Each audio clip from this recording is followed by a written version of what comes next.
Hello everyone, and welcome to the second episode of my Indie Devlog series. This week, I wanted to focus on some of the basic outlines for the game. So I thought I would make a mind map on which I can expand each week as I further develop the game. In addition to that, I also wanted to get done the description of the game. And it's safe to say that I accomplished both of those.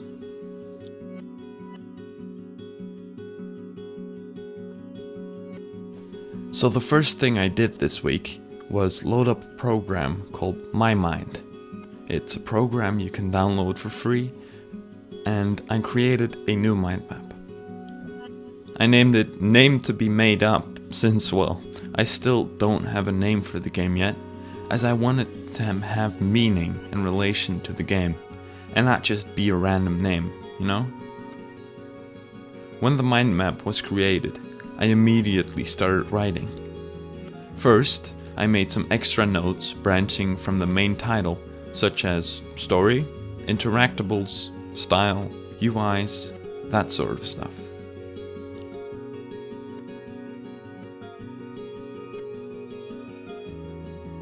When this was done, I started elaborating on the style node.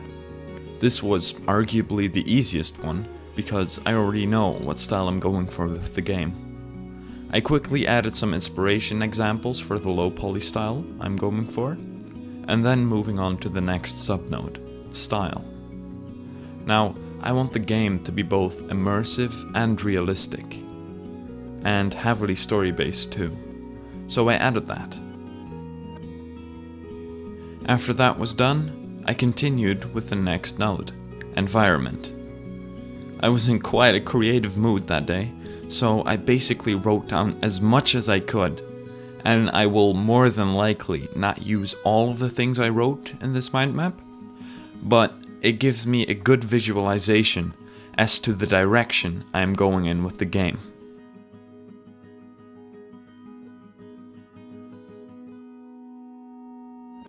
As for the starting level node, it's supposed to represent the first level, aka the first playable scene you will have to go through when starting a new game.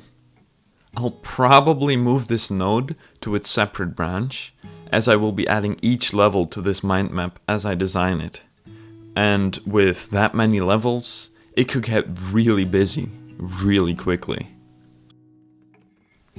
Next, let's move over to the left side of this mind map and start with the interactables node.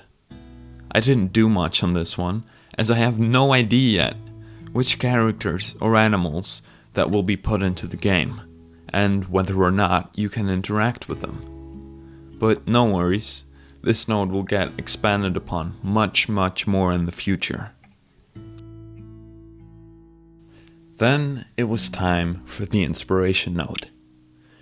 This will be the main collection for things that inspired me to make this game, so I never lose track of them, and they always remind me in what direction I wanted to go, and why I started making the game in the first place. I noticed I hadn't done the two nodes at the bottom yet, namely UI and gameplay, so I did those first, before moving on to the story and the description of the game. Like I said before, I was in quite a creative mood that day, so I just wrote down everything I could. Many of the nodes will get changed, improved, or even completely removed eventually. I also added some nodes with a question mark. These nodes I wasn't entirely sure of yet, and will need some serious reevaluation before they get put into the eventual game.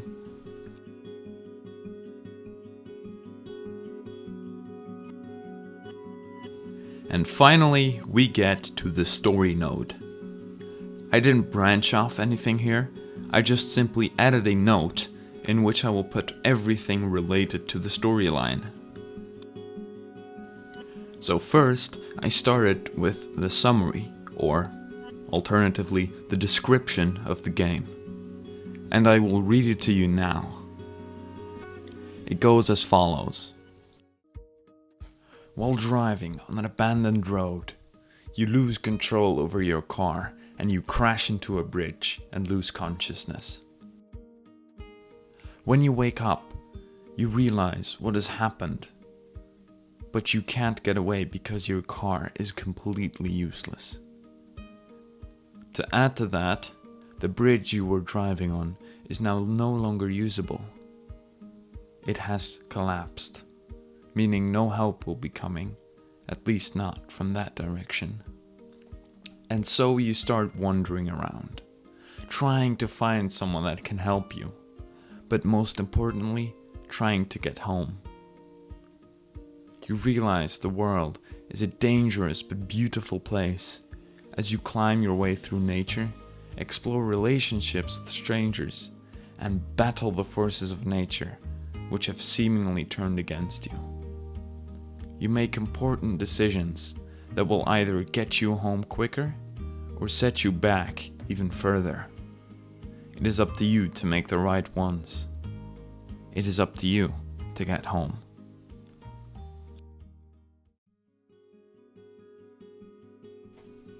After I wrote the description, I continued with some of the details for the first level.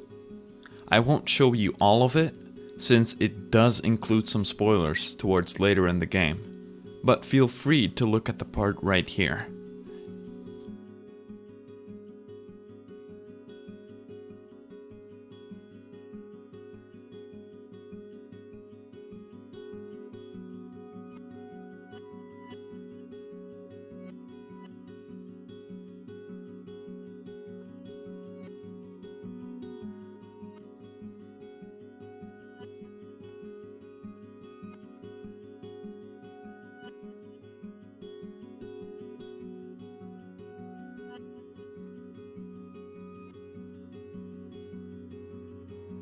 Thank you for watching this video.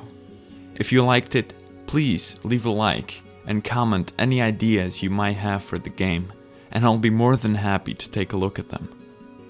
Lastly, I want to thank everyone that supported me throughout the year, and I wish you all the best in 2019. Goodbye!